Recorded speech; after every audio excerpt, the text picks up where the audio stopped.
December 1984, Cumru Township, Pennsylvania.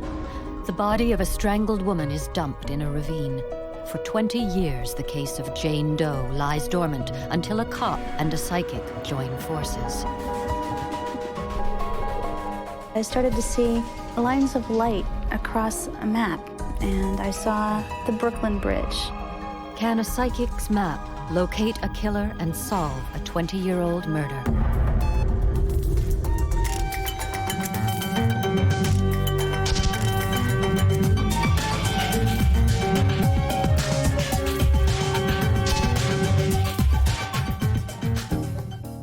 Cumru, a small township in rural Pennsylvania.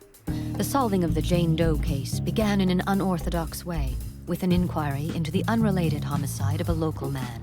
Murder is an unusual occurrence in this community. More unusual is the fact Detective Robert Wanner, for the first time in his career, is going to meet with professional psychic Lauren Thibodeau. She has been working with the dead man's family. That's why Wanner is here, hoping to find some answers. I figured I'll use every tool I can to solve a crime. And at this point here, I figured I had nothing to lose, so let's go down and talk to Dr. Lauren and see. Despite his optimism, Wanner is not about to go advertising the visit just yet. At that time, I didn't know how people would react, so I kept it to myself. In fact, he didn't even tell Lauren his reason for the visit. I didn't say anything about that case when I first walked in. She didn't even know I was a police officer. I walked in and sat down, and she knew I was there for a reading. And actually, Dr. Lauren asked me if I was in law enforcement and if I was a police officer, and I said yes. As Wanner hadn't identified himself, there's no way Lauren could have known he was a cop. That's when she said, well, you're working on 2 cases, and one of them's very old, like put on a shelf for many years. And I was only working on 1 at the time, so I first said, no, I only have 1 case. I said, no, there's 2 cold cases here, 2. And he said something like, well, I only have this one, but keep talking. So I did. This lady's crazy. I'm here for 1 I can't solve. But yes, at first it was like, no way, but when you hear something like that, it's always on your mind now for the rest of the reading. You're picking your brain trying to figure out, what is she talking about? What is she talking about? And then I remembered this other case that we had that I wasn't even working on. And I told her I wasn't working on that, but she said that that's going to be being worked on. She actually saw that one being solved. So at that point there,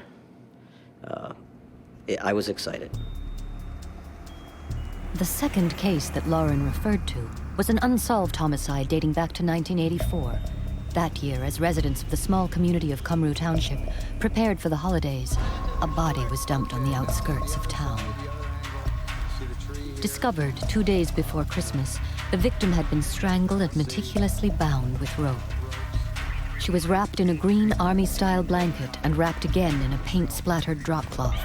An autopsy revealed that the woman was about 30 years old and had a history of abusing drugs. Forensic investigation, which was still in its infancy, revealed no clues to the killer's identity. With no means of identification, the victim was referred to as Jane Doe, a standard police procedure in the U.S. She was buried in a local cemetery. At the time Jane Doe was murdered, Lauren was a young woman at college living in a different state. Wanner was blown away by the fact that Lauren had any inclination about the case. She's talking about the 2 cases that we have, which floored me.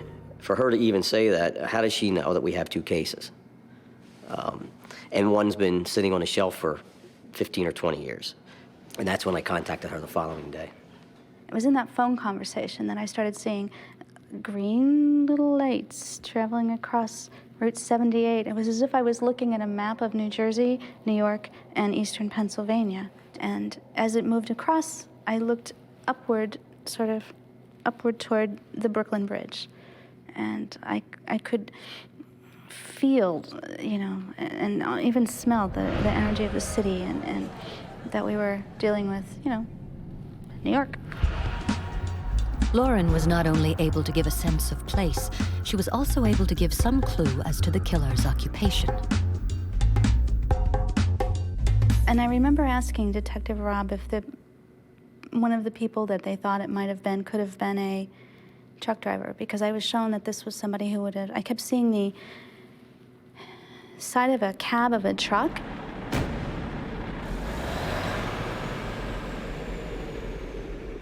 So at this point here, I thanked her and left to go with that. I still did not have the case. A few months later, my sergeant had pulled the case out and put it over on my desk and told me, you know, since you're going to be here a while, you might as well start working on this and see what you can do with it. 2 months after Lauren predicted it, Wanner was assigned the Jane Doe case. The other case, the murder he went to see Lauren about in the first place, remained unsolved. But for now, Wanner focused on the unidentified woman's case. Lauren had also envisioned a truck driver, and sure enough, one of the prime suspects in the original investigation was indeed a truck driver. Back in '84, there was a truck driver that was going around picking up young ladies with reddish-brown hair, strangling them, and dumping them out of his truck. After they were able to capture the truck driver, he admitted to all the ones that he did. He said he was not in Pennsylvania. There was no way of proving he was in Pennsylvania, so we knew it wasn't him. The actual ligatures were tied differently. At that time, there was no connection. Did Lauren get it wrong? Was her vision of the truck driver the man who had already been cleared in the case? Or was she right? Was the woman's murderer simply a different truck driver? And the big question, where was the killer right now? Cold cases are notoriously problematic. Memories fade, evidence becomes contaminated, witnesses die.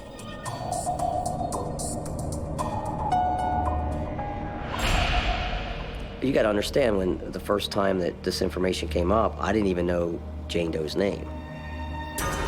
Without the victim's name, there was virtually no chance of ever nailing the killer. But there was one positive to working a 20-year-old crime. Forensics technology had come a long way in the last decade. When Detective Robert Wanner started investigating a local murder in Cumru Township, Pennsylvania, he never expected to be hurled back 20 years to an unsolved homicide. Professional psychic Lauren Thibodeau predicted that Wanner would be working on an old, unsolved case. Now he was. The case of Jane Doe, a woman who had been strangled, tied up in a blanket, and dumped over an embankment. Basically what it was it got it fired up in me. And I think my sergeant, when I came back and told him after the reading I had the first time with Lauren about the two cases and so forth, I think it kind of all just went together. Lauren's vision of the Brooklyn Bridge clearly indicated a New York connection to the case. There was also the map highlighting Route 78, and she sensed that the murderer was a truck driver. As to how psychics see visions, they're all different. Many people see it visually, others perceive it in a telepathic, auditory way. Others get a real gut sense, they literally have a gut clench. Many people have what I call sort of a field feeling, like from the skin out. They have, the tingles or something. So there are at least 4 different ways people perceive it.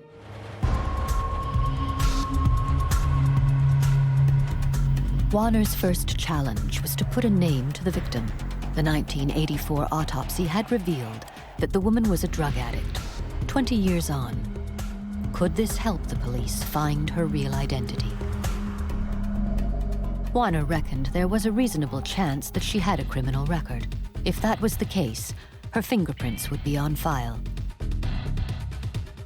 AFIS is the national database of all criminal fingerprints. It didn't exist when the woman was murdered in 1984. Wanner submitted her fingerprints, and sure enough, she had been arrested on a minor drug offense.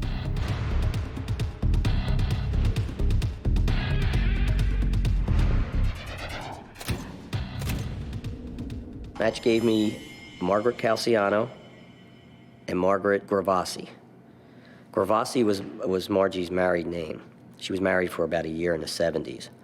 So with those 2 names at that point, I have a computer system where I can go in and I can type in the names in the certain states.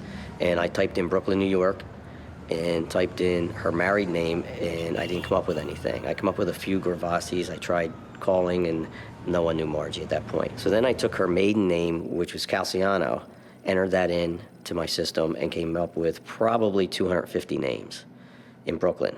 And the first name I called was her mother. He says, do you have a daughter named Margaret? I says, yes. I said, who's calling? And he says, I'm a detective from Pennsylvania. And he said, I hate to tell you this, Miss Calciano, but we found your daughter in 1984. And I says, okay. I says, what do you mean found her? He says, well, she was murdered. For 20 long years, Joan Calciano lived the fear and dread only a mother can comprehend. The sheer horror of never knowing if her daughter was alive or dead. Now, finally, the wait was over. It was a relief because at least I knew, I knew in my heart she wasn't alive, but I didn't know where she was. And a lot of things go through a mother's mind, and I just thank God she was cut up and never been found, or buried and never been found, and, just so many things went through my mind. But I miss her,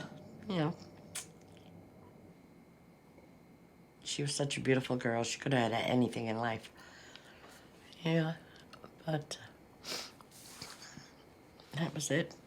Here's a woman who lost her daughter 20 years ago, and she said the last time she saw her was December 19th, 1984, and she got into an argument with her, slapped her on the face, and she ran out the door, and that was the last she saw her. And it haunted her ever since that was the way her and her daughter split.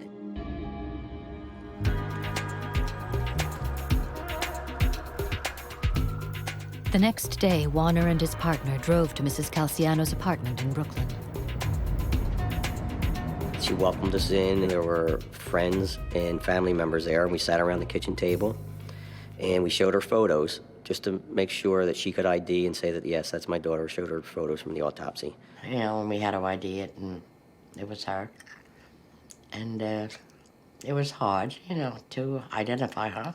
And then we got down to brass tacks, and we asked them who was involved in this. He asked me if I had any idea who killed her, and I said yes. And I gave him the guy's name. With this information, could Wanner find the killer? For almost 20 years, the file on an unidentified female murder victim lay dormant. The Cymru Township Police Department had reached a dead end until Detective Robert Wanner met with professional psychic Lauren Thibodeau. Spurred on by Lauren's visions, and with some good old-fashioned police work, Wanner was able to identify the woman as Margie Calciano. Margie's family were able to identify who they thought was her killer. All of them said without a doubt Peter, and they gave us the last name of Iosa. Peter was last seen with her. He was, from what the family at that time had told us, he was fatally attracted to her. He would get upset if she was with someone else. He was quite older than her. He was 20 years her senior. He was obsessed with my daughter, and I knew that he had killed her because he disappeared the same day she did, and that was December 19th. He supposedly was a very hothead. He would snap, and he slapped her around before. She was doing coke, and he was giving her money to buy it. And when she needed money, he gave it to her. And he swore nobody would ever have her, and he made sure of that. Yeah. So we kind of had a good feeling that he was a good suspect. When we left, we just didn't know how to find him. We returned back to our station the following day, and I started working on it, and I couldn't find the last name of Peter Iosa anywhere in New York. I couldn't find it anywhere in the United States. According to the Census Bureau, there are 555,864 Peters living in the United States. All Wanner has to do is find the right one. And all he has to go on are Lauren's visions. A truck, the map with the beam of light, and the Brooklyn Bridge. Wanner calls Lauren. I remember talking to him by telephone not long after about this situation and getting that very visual movie feeling. As he was describing things that he knew about this case, I began to see imagery of a truck driver.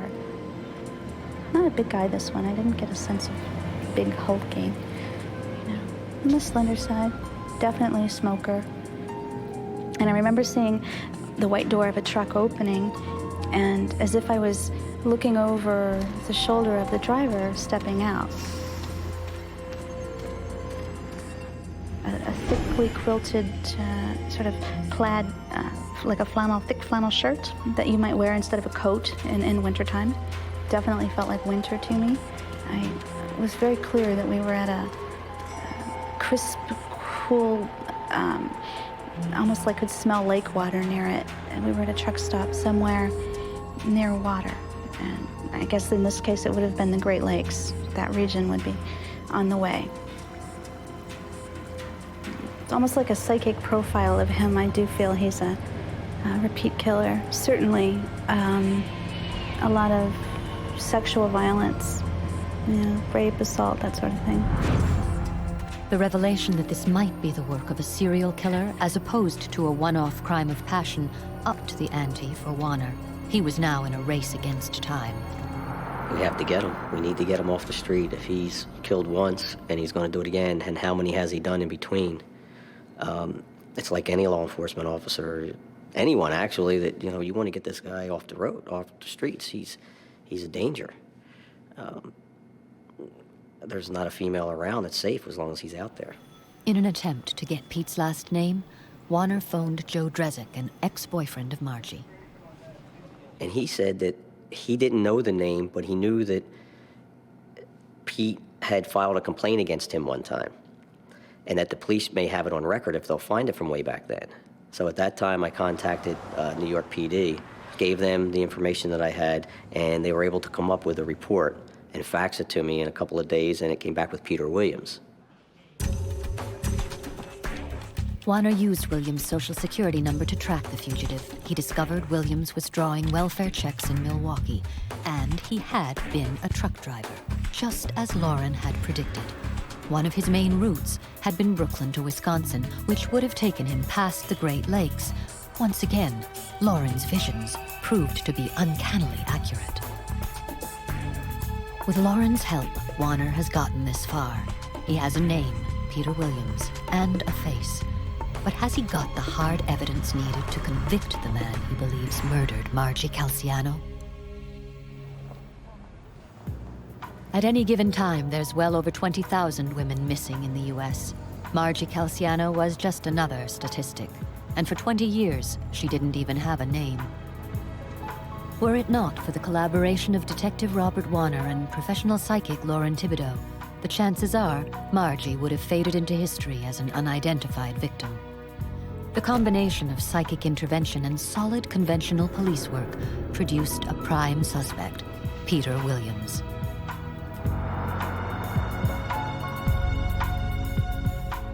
When I first met Pete and I walked up to him, I advised him who I was and the reason why I wanted to talk to him, and the blood drained from his face. You could see him just literally turn white. He was just pale and it became quite nervous. He said the last time he saw Margaret took her to a methadone clinic, and she got out of the car and that was the last he saw her. And he said he washed his hands of her. And those words, when he said I washed my hands of her, made the hair on the back of my neck stand up. He said he didn't deny being intimate with her, but what he did deny was killing her. Wanner needed more than suspicion to nail Williams. He needed hard evidence, and he had it. When he took on the case, all the evidence was resubmitted back to the lab. Improved forensics technology revealed a single hair embedded in the army blanket used to wrap Margie. To prove it belonged to Williams, he needed to get a DNA sample. He felt like he had that licked because he wasn't denying having sex with her. What he was denying was killing her. So he was willing to give us the DNA samples. He didn't know we had the hair at that point.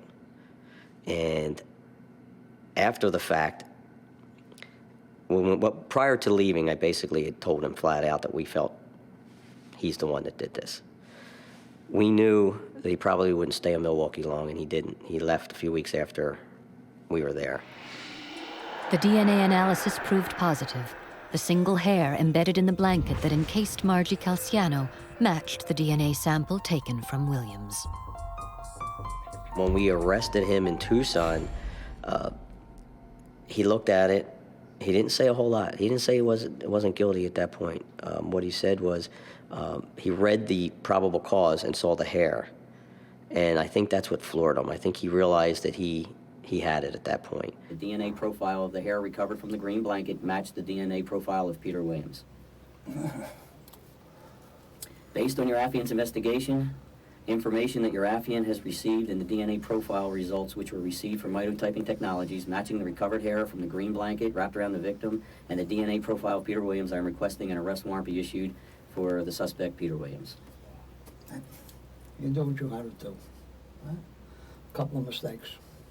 Well, I'm saying a couple of mistakes. Peter Williams was charged with first-degree murder and taken back to Pennsylvania. A month before he was due to face trial, Williams died of cancer. Once again, he had cheated the scales of justice. I wish we could have gone to trial because I would have rather him been found guilty by a jury. It would have been better for the family and friends that way. It would have been a definite closure. I felt I was cheated when he killed her and not knowing where she was all those years. And then I wanted to see his face in the courtroom. I wanted him to see me, and which I felt I got cheated again, you know, and it was hard. I mean, I felt very bad. I broke down and cried because I didn't want it to go that way. I wanted him to see me, but it didn't work.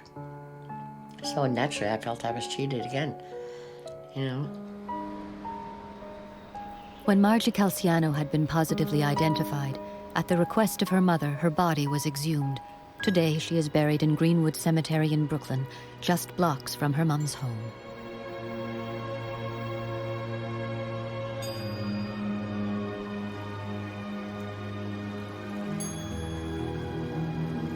And it was funny because when we were up in Brooklyn, we're sitting, and I'm looking at the Brooklyn Bridge, and that's when it dawned on me, and I started thinking about all the things that Dr. Lauren told me that fit. Even though prior to that, it didn't sink in and I wasn't using it. But after I sat there and thought about it, I thought, okay, the Brooklyn Bridge, I just went down the line and all the pieces started fitting in. I think where people get stuck is that it's psychic and it must be somehow bigger or more magical than something else, and it's not. It's just a different way of getting information. You'll get bits and pieces of information. It's all fragmented. And what you have to do is, it's like a puzzle. It's like a jigsaw puzzle. And you have to sit down and try and place these things into your case. Once you sit down and you can pop in all the pieces, you'll solve your crime. I would say the best attitude for success is one of very practical, if this can help me solve a case, I'll use it, right? It should be seen as a tool, not as a solution to a case. Psychics do not solve the crimes. The police do that. Where we have help, I think, is sorting out the wheat from the chaff. Would we have solved the case if I didn't go to Dr. Lauren? It's kind of strange how things work. It's like it's meant to be, you know? It's like things happen for a reason. Every suspect is innocent until proven guilty. Because Williams died before going to trial, nobody can say for certain if Peter Williams killed Margie Calciano. And there's another twist to the story. Again, because there was no trial, authorities are not allowed to submit Williams' DNA to the national database. So other police officers trying to solve other cold cases will never be able to cross-check Williams as a suspect. So we may never know for certain if and how many times he killed.